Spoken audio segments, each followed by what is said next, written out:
My name is Francesco Cappelletti, and on behalf of the European Liberal Forum, the political foundation and think tank of the European Liberals and the ALDE Party, welcome to this fourth and last webinar organized by ELF with the support of our friends of the Paddy Ashdown Forum, together with We Are Innovation and GPS, the group of producing countries from the Southern Cone. We're going to talk about the free trade agreement in between the EU and Mercosur countries, nations. It has been taken more than 20 years to discuss. It's the largest free trade area that EU has ever created. However, it also has been contested as it has been discussed during the previous webinars of this series, where our speakers have been talking about protectionism, food security, and the connection between the free trade and the environment. So all those elements are posing some challenges for the implementation of this FTA between the EU and Mercosur. However, we believe that given the EU sustainable objectives and the Green Deal, the EU itself has the opportunity to leverage its trade power and we can say a sort of climate diplomacy, which is very much connected with the EU regulatory power and soft power EU. So the European Commission has the opportunity to use the legal instruments to guarantee both a strong trade, sustainable development, and the commitments for and from the Mercosur countries. We live in a time of crisis and tensions, and this is an opportunity to tackle multiple issues for climate change, while at the same time improving the well-being of millions who relies upon peace, security, and shared prosperity.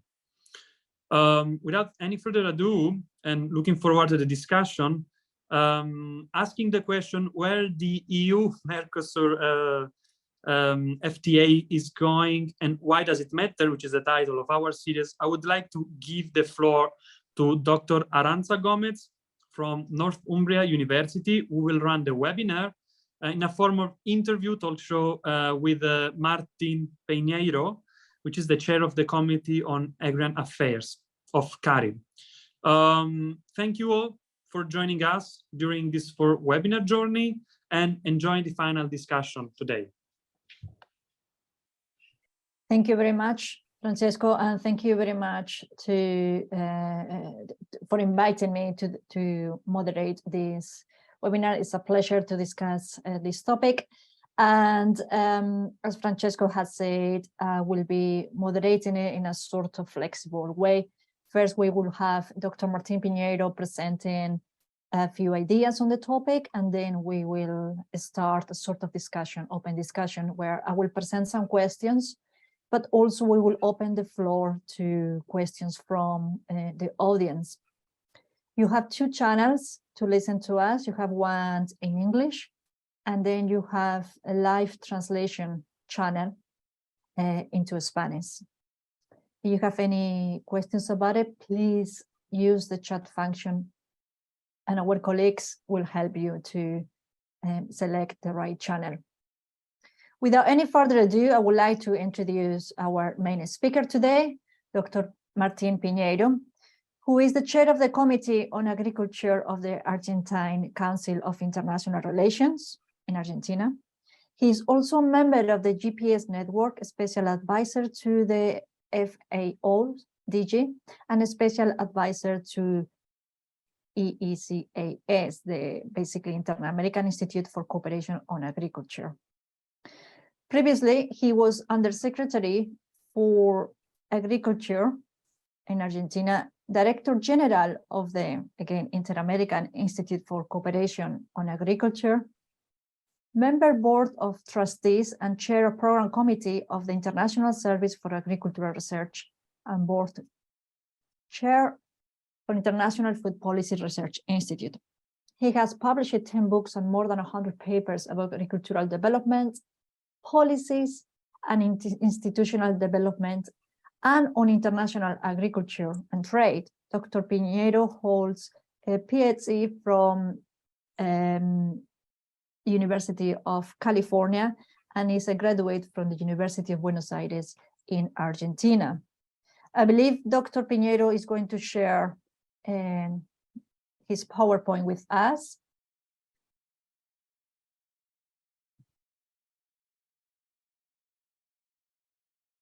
Right now, you mean? Yes, whenever you are ready, the floor is yours. Okay.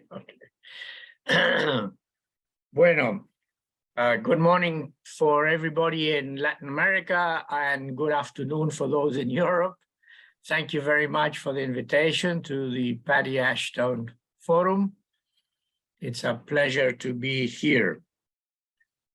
I will make a presentation with a PowerPoint, which I will share in a minute, presenting some basic ideas on the agreement Mercosur-Unión Europea, but mainly trying to put the attention in some of the difficulties that we are having now and some ideas that we should entertain to progress into the ratification of the agreement.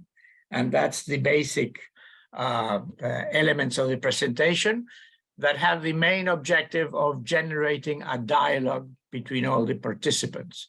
So let me go into sharing the presentation.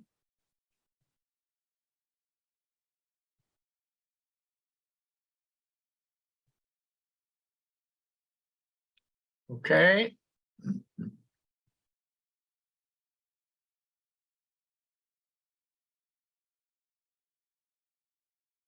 I would like to, okay. Bueno, let me start by saying that the agreement is obviously a very important bi-regional agreement, maybe the most important that there is. It involves 800 million people and 24% of the global GDP. It would be a major thing if both regions could work together and increase its trade and its political and cooperation in general. And the thing is that the agreement has two pillars, as everybody knows: a trade, which has been agreed in principle and it was finalized in July 219, and then a political dialogue and cooperation agreement, or a pillar, which has a text, not many people know about that has tentatively been agreed in June 20, sorry, there's a mistake there. But it has not been made public.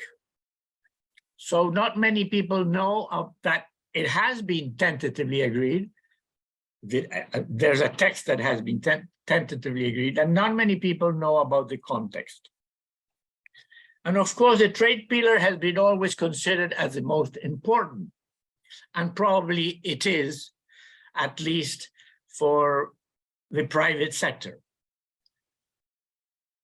My presentation will concentrate in showing some of the difficulties of why the trade agreement is not being ratified, and presenting some ideas leading to how I think we could progress into finalizing this agreement.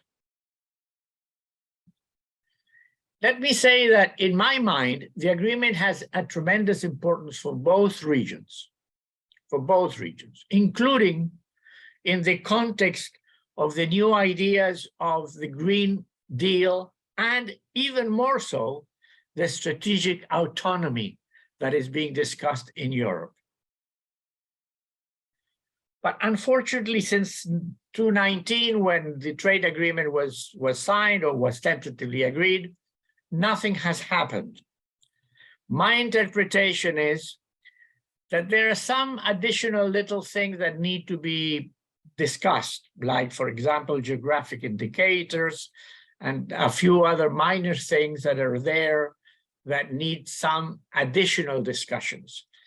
But there are things that most people think that can be finally agreed. There will not be stumbling blocks. They have been a difficulty, but not a stumbling block. But there are three things that I think are stumbling blocks, which have to do mainly with, of course, the agricultural issues. And I would like to talk specifically on the three of them, because in my mind, they're sort of resolving by themselves, by reasons that have nothing to do really with the negotiation in itself. And let me say, I will go over the main three difficulties. This first main difficulty. And originally, it was the main one. Now I think it might be not the main one, but it's still a very important one, which is that European agricultures, farmers, but also related economic and political interests, fear agricultural imports from Mercosur, fear competition. And let me say that it is really a little bit surprising that and vexing for us, because if you look at the agriculture producer support that countries receive, look what happens with most of the European countries.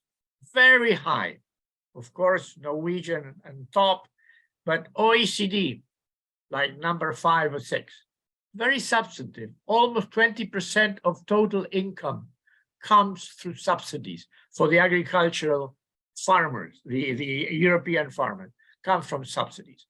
What happens in Brazil? Very little.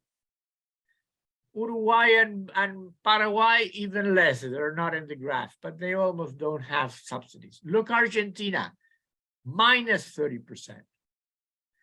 The collection of policies that Argentina applies imply that they take away from the farmers 30% of these income they would have with a neutral policy. So Argentina, Brazil, Uruguay, and Paraguay are competing with European farmers under these very negative conditions. So it is surprising that there's so much resistance. But anyway, there it is. Now, I have the feeling that this problem, this resistance, might start weakening, because there's a second graph I want to show that, of course, Europe was a main net importer before Brexit. After Brexit, Europe, 27 countries, is mainly a net exporter of agriculture. In addition, agricultural exports from Mercosur are decreasing in the last 10 years. This does not include the impact of Brexit. The whole figure is worked over Europe, 27 countries. Not including Great Britain or UK. So if this trend continues, it is likely to continue, well, imports will not really be that important for Europe, and thus some of the resistance maybe will disappear. Let me say that this perception is shared by authorities in the European Union. The international representative of the European Union, Joseph Borrell, was here about 2 weeks ago. And here he made different statements. And here I quote, it's almost a quote, that said, the European Union does not need the agriculture export from Mercosur. We are now can more or less think of being self-sufficient. And as I showed in the graph, he might be right, because the agricultural exports follow the trend of the last 10 years. Well, the importance of our agriculture export to Europe might decrease. Of course, I think that Borrell was a little bit exaggerating. because there are a number of goods like grass-fed beef, animal feed, and progressively, of course, green energy, minerals like lithium, that will be very significant and will provide a new trade relationship between the two regions. But let me also emphasize that if the agricultural exports diminish and greatly diminish and becoming significant, then also Mercosur might be losing interest in the agreement, because what would be the trade advantages for Mercosur if it's not agricultural exports? As most of you know, agricultural exports represent for Mercosur more than half. In Argentina, 60% or more. In Uruguay and Paraguay, 70 or more. In Brazil, a little bit less, but more than 50%. So if agricultural exports diminish to an insignificant quantity, then the regional agreement loses a lot of importance for us. Now, and consequently, Europe might need to think on additional incentives. It might be energy in 10 years, once we get our act together and become heavy exporters. It might be lithium, it might be other things. It might be non-tangible things like information, etc. We'll have to see. But some other incentives might be needed to generate sufficient interest in the Mercosur. Second difficulty, the sustainability of Mercosur agriculture in the European perception. Let me say that, contrary to what is widely thought, Mercosur agriculture is very sustainable. There is lack of information and a lot of misunderstanding.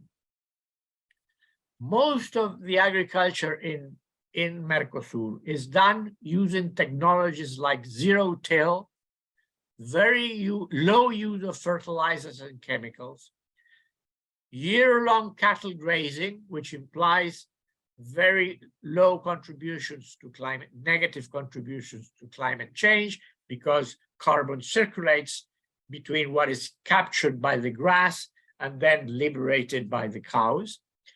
So the final impact is very low. There is abundant literature about that, that shows that, and that is becoming recognized internationally. And I think that there is a subject that we need a lot of dialogue with Europe so that we understand on both sides exactly what is the situation. We need to work, we need to generate data, and we need to have a dialogue.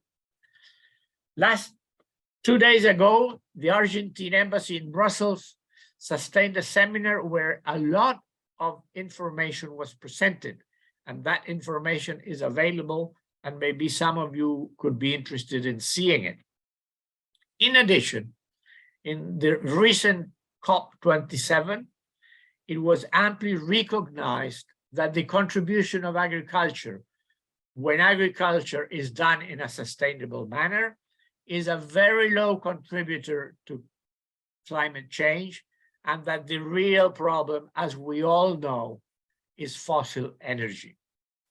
And then the energy transition that Europe has initiated, it's a major part of the discussion.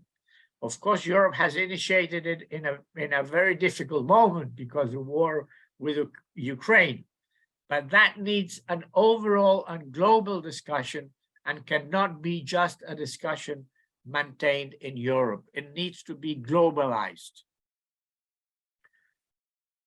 The third difficulty is deforestation. And here, yes, we do have a problem. We have an objective problem. However, let me say that in Mercosur, of course, the responsibilities are not even. Uruguay has no responsibility in deforestation. Brazil has a lot. Paraguay and Argentina something is happening there, some responsibility there. But let me emphasize that the newly elected government in Brazil has made or is making very strong commitments on that they will take that theme very seriously. And that provides a new opportunity, not only for dialogue, but also to resolving the problem. But let me emphasize a more conceptual thing. I think, and I think that many people are beginning to say the same thing, are beginning to argue in the same direction, that deforestation is an issue that should not be dealt within trade agreements, and that regulatory standards on production chains is not the appropriate solution. It has enormous costs, it complicates a lot, it will inhibit multilateral agricultural trade, and will in the end have will not actually resolve the problem. Deforestation is a subject that requires dialogue and joint collaboration, and the joint collaboration will need some funding from the developed countries to the developing countries. And there's a long discussion that was incorporated in the COP27 and actually was the main argument behind the agreement on the new funding for losses, which mainly implies historical losses, not only actual losses. So it's a compensation for the deforestation that took place in some of the developed countries through many years and centuries ago in regards to the deforestation that is happening today in some of the developing countries. And that needs an overall agreement, at least regional agreements, but probably a world agreement. But anyway, there are some examples in that direction. In the last year or two, things have moved in that direction, not only conceptually, but also in a practical terms. Examples of that is the South-South Rainforest Leadership Alliance made by Brazil, the Democratic Republic of Congo, and Indonesia, that was talked about a lot in COP27. All the proposals made by President Macron and Prime Minister Sunak under the name of Forest and Climate Leadership Partnership, where the structure of those agreements, the logic behind those agreements is countries get together to dialogue how the deforestation problems in each one of the countries needs to be addressed, what are the policies, and what is the funding and where the funding will come to take the necessary measures. There's a very complex subject that will need a lot of discussions and very difficult agreements, but I have very strong feeling that that's the only way of doing it. Now, given this, it is likely, the summary of what I said, I think that those three main difficulties are evolving in the right way, are evolving because conditions and new political conditions, that they will tend to resolve by themselves, and that the trade pillar will be able or might be able to be agreed definitely and signed by both regions, by the countries in both regions. However, and beyond the pillar, I have the feeling that the political dialogue and cooperation pillar has always been very important, but now, under the present geopolitical context, is beginning to be, maybe, in my mind, the major pillar. Because the war has accentuated, leading to a very complex and conflictive world. We're not living in the world that we had 5 or more so 10 years ago, before the crisis in 2008, where globalization was growing very rapidly and very independently of political constraints. Now, after the war, actually after some trends that started with climate change, COVID-19, but now very strongly with the invasion to Ukraine, the world is decoupling. Main countries, large economies are decoupling, mainly the United States and Europe from China and Russia, but also many other countries. Furthermore, Europe and the United States, in the words of many leading persons like Janet Yellen or Mrs. Lagarde or Mr. Borrell, have been pushing for the concept of nearshoring that had already started with the climate change discussions 4 or 5 years ago, but now also with the friendshoring idea, that is creating or building up the global or the production chains, not with everybody and not independently of the geopolitical context, but giving privilege to the countries that are friends, meaning friends, have similar government conditions, believe in democracy, have democratic governments, and believe in human rights. This is a new context, and in this new context,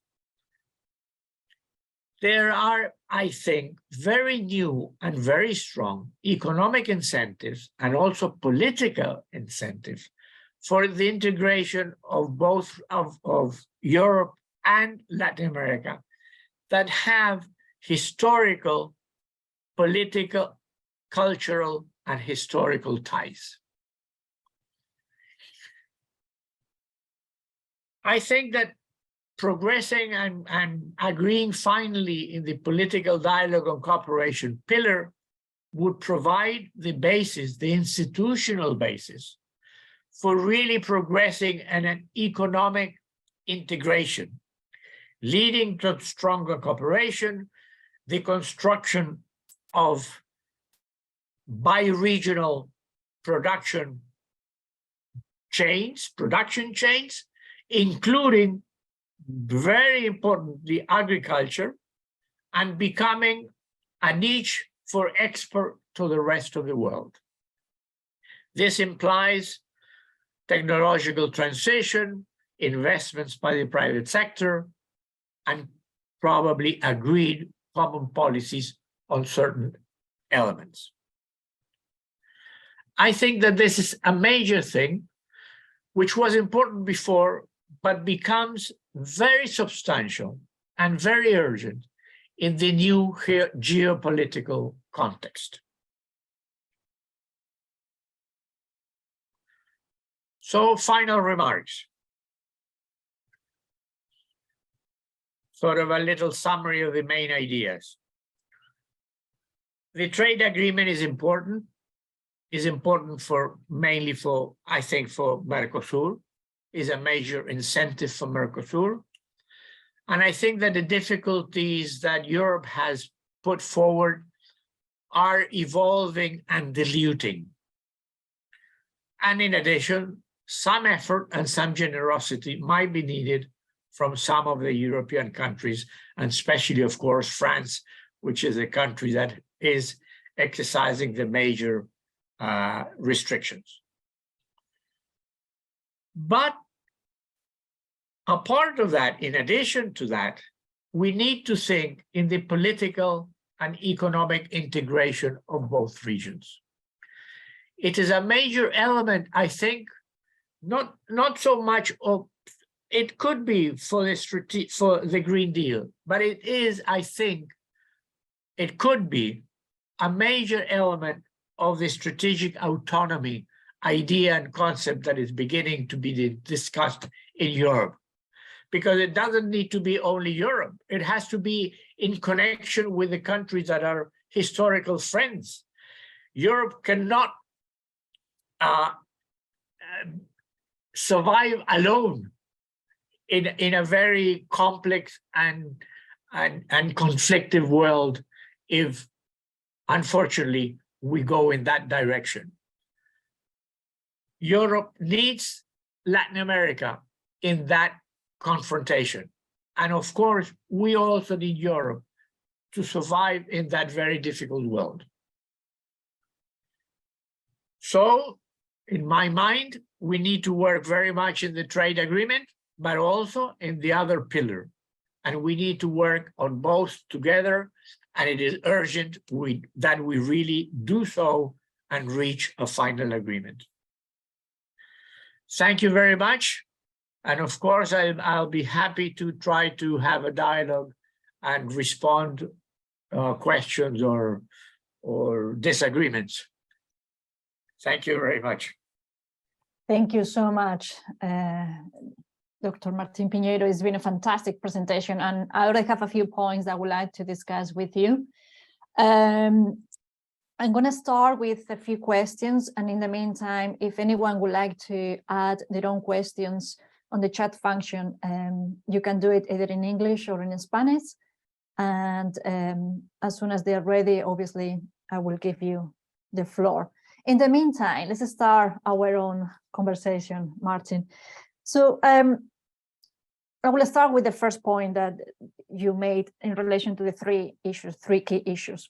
The first one was in relation to farmers, right? And I would like to link that to the point that Joseph Borrell made about, I want to quote him directly, the EU does not need the agricultural exports from Mercosur, right? And I was wondering if you could discuss this, bringing the political aspect, because there is a difference between the EU does not need and the EU does not want. Because if there is, we have those concerns within Europe, in some European countries at least, France, of course, but Poland, also Ireland, and in some parts of Spain.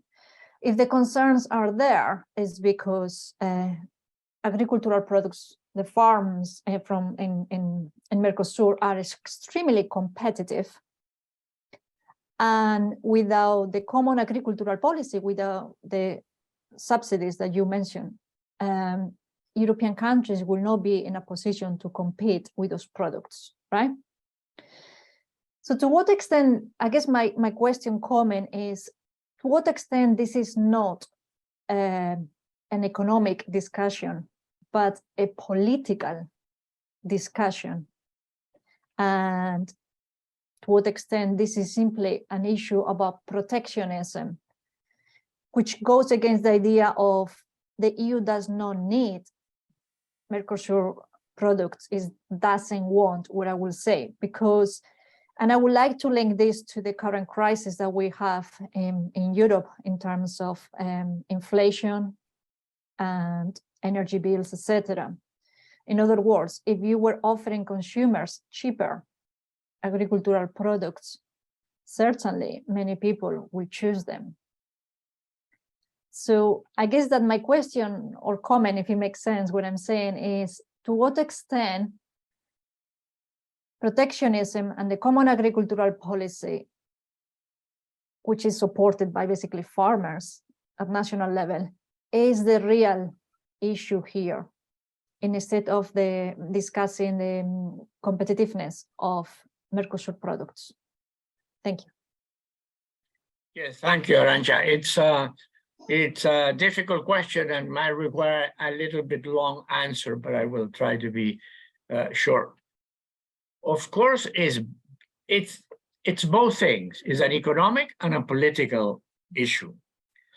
The economic issue, this is the reason why I showed the graph. Europe can probably be almost self-sufficient in agriculture.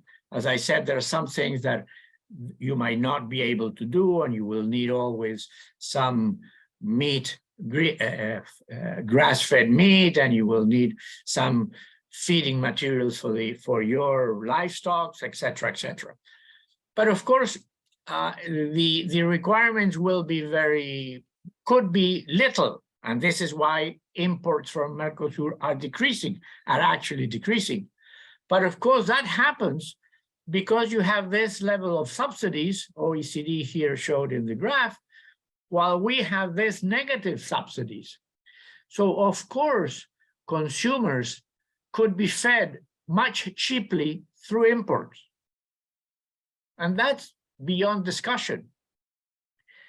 Now, there's a second level of argument saying, yes, but agriculture in Mercosur is not sustainable, and then the imports might be bad for climate change and things like that.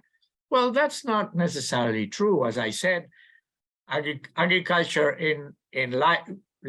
leaving deforestation out, beyond deforestation, agriculture is very sustainable. Contributions to contamination and contribution to CO2 from our agriculture is much less than the one in Europe. And there's a lot of measurements in regards to that. So, you know, there's a concept of repurposing of subsidies. If the subsidies of the subsidies you have already in Europe and the ones that you're thinking in regards to the Green Deal were distributed in the world, they would be much more effective in terms of sustainability, world sustainability. Actually, if they remained only in Europe and concentrated only in instruments that have to do with climate change and sustainability, they would be much more effective in regards to sustainability, climate change, or what they are at present. So you would have to make very substantive changes in the structure of your subsidies. Now, politics are politics, of course, and we all know that. So, of course, Europe cannot make a change tomorrow. What I think Europe should think is making a transition, a long-term transition that would take 10 or 15 years, in the direction that you did when you instituted the decoupling 10 or 15 years ago. You had a very bad structure of subsidies. You introduced the concept of decoupling. It improved greatly. Maybe now you have to make a second step, making additional decoupling and concentrating in those subsidies that have to be directly to climate change. And we would be happier because your contribution to climate change would be much higher, but production would decrease. And then we could still have more trade between the two regions. And actually your consumers would be benefiting because prices would go down. Excellent. Yes, very good points. Let's open up a bit more the discussion in terms of the political aspect. Argentina apparently could be in the future a supplier of gas, apparently. You also have, I believe, the largest amount of lithium in the region. In the region you have the largest amount of lithium around the world. And that's something that the US, as well as China, as the EU, is interested in. So I guess my question is there a fear of developing again a sort of primarization of trade, in the sense of becoming one more time the providers of primary sources, natural resources, instead of focusing on other industries and sectors? What's your perception or view on the idea that several countries want to keep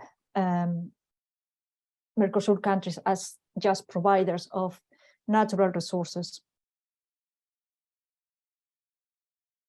Well, I really don't believe that countries have a clear and defined strategy for keeping countries producing only primary materials. That is the result of many other things. Of course, the policies of developed countries, policies of us, of developing countries. So it's a mixture of conditions, and as a result also of the difficulties, because for a country like Argentina, it's very difficult to integrate its economy, including processed industries, because you have to compete with other countries that are ahead of us in the developing process and that are also very competitive. And I'm not talking about Europe or the United States, I'm talking about South Korea or even China or Vietnam. So we have to compete with those countries. So it is also very difficult, but not impossible. And we do have to work in that direction. But you mentioned energy and lithium.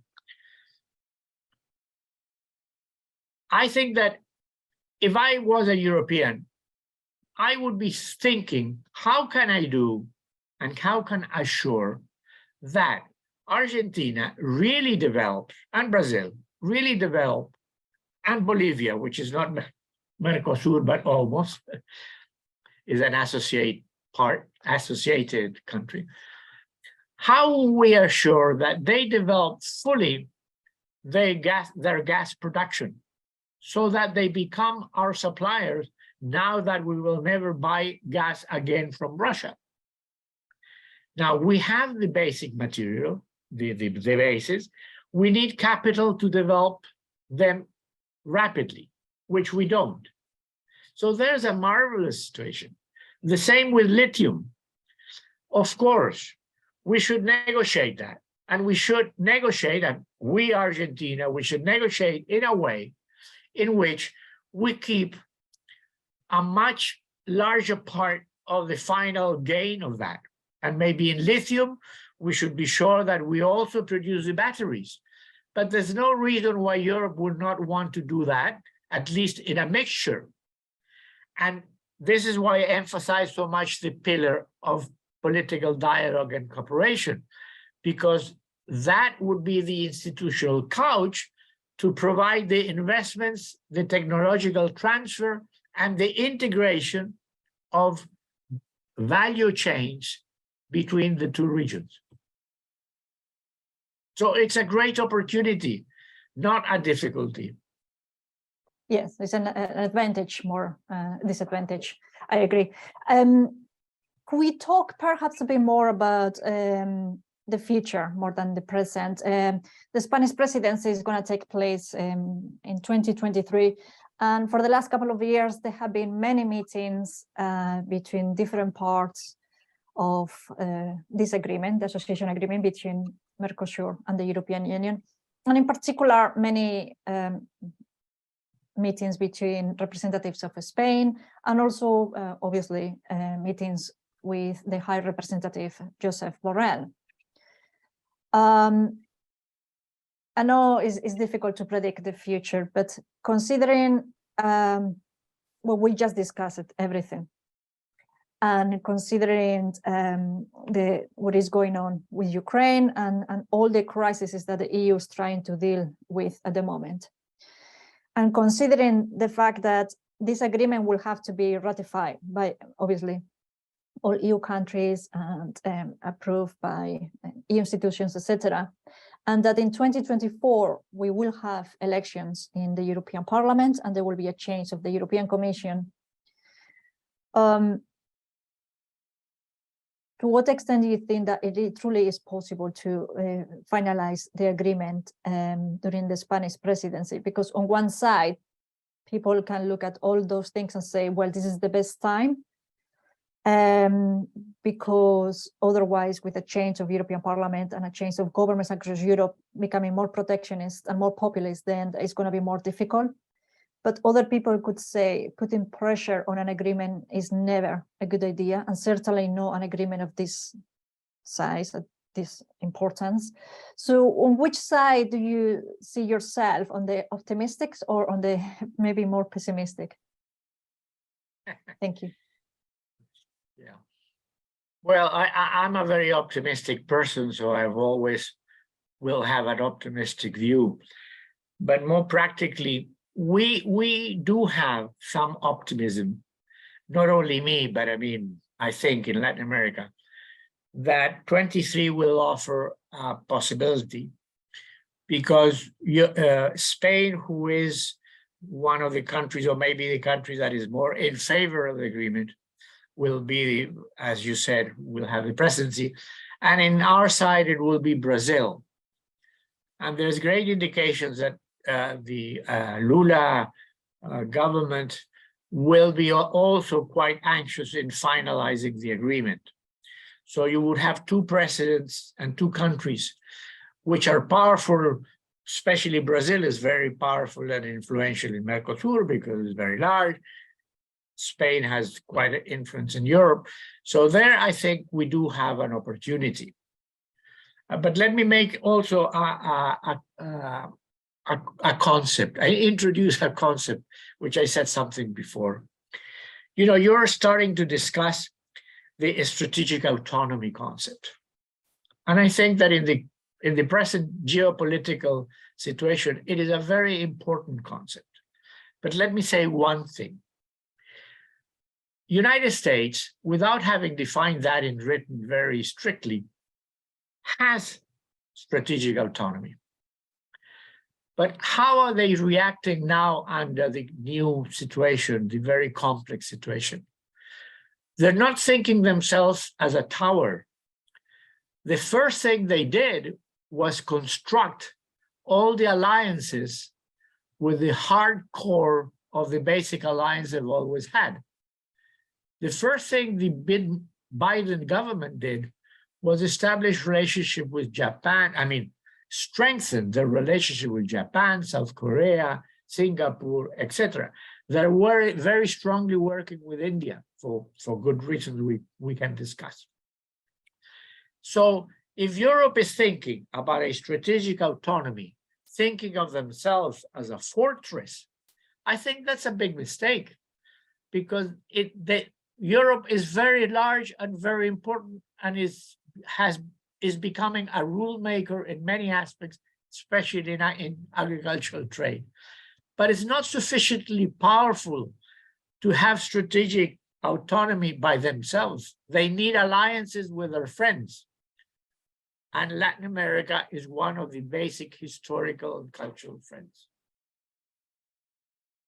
Yes, I completely agree. I think that because of the might seem like an excuse, and probably it is an excuse, but because of the amount of crisis that Europe has had since 2007, since 2008, sorry, since the beginning of the financial crisis, then the migration crisis, obviously now the crisis, the war on Ukraine, and Brexit was a crisis also, and the level of populism and Euroscepticism across Europe. I think that there is a look towards, inwards look in European Union. They are or we are not looking outwards as a way of resolving our problems, which I think, in my opinion, is what we should do.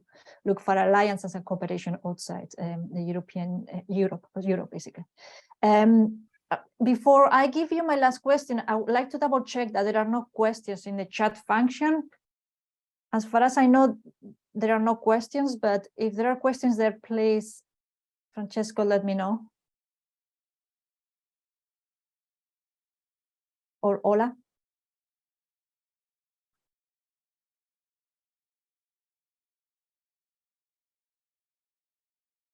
Actually, there is just one question here from Camila Basket. I'm going to read it aloud. I'm confused. Since you say Latin America has a better sustainable development in agriculture than Europe, but Europe should help Latin America with technological tools to have better results. Will the worst sustainable region help the better one, or did I get that wrong? Martin? don't think it's a contradiction. I'm just saying that we do have a very sustainable agriculture, and there's a lot of scientific information and results that indicate that. But there's always space for dialogue and exchange of technologies. I'm not saying that necessarily we are better in everything, and as I'm also saying that Europe is not better in everything. So there's a lot of possibilities of exchange of information. Europe has a lot of scientific capacities, and you have done a lot of work in the relationship between agriculture and climate change and sustainability in general. And of course, we can both benefit from dialogue and contributions.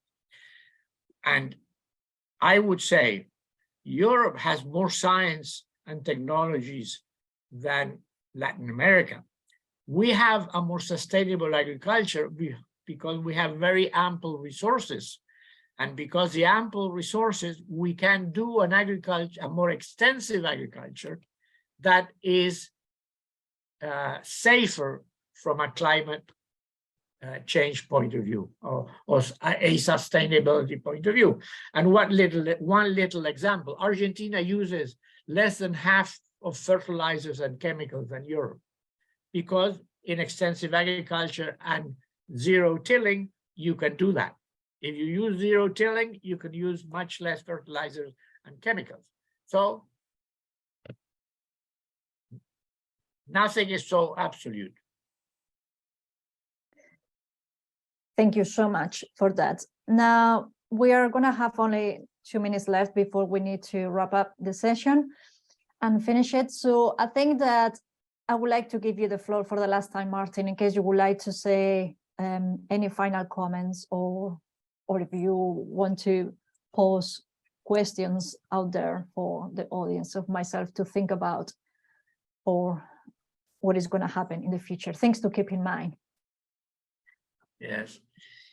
No, I mean, just to emphasize what I think is my main point and my main actually personal concern, which is in regards to this agreement, I think we are disagreeing on things that in the end are little things. For example, we are arguing about geographic indicators. Well, I think that's it's important for some people, some industries, and maybe we should think on a way of compensating them appropriately. But in the end, are relatively minor elements.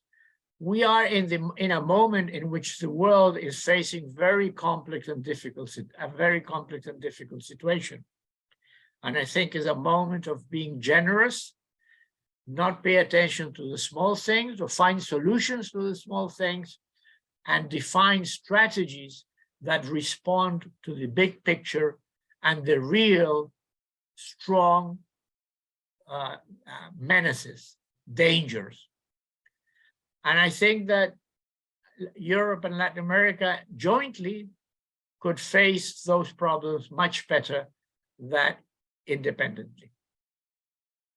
Yes, I think we should focus on what we have in common more than focusing on what we don't have in common, especially in the current context, and especially considering, in my opinion anyway, that things are not going to get better anytime soon. We still have a few difficult years ahead. And with that, I guess that it's time to wrap up the session.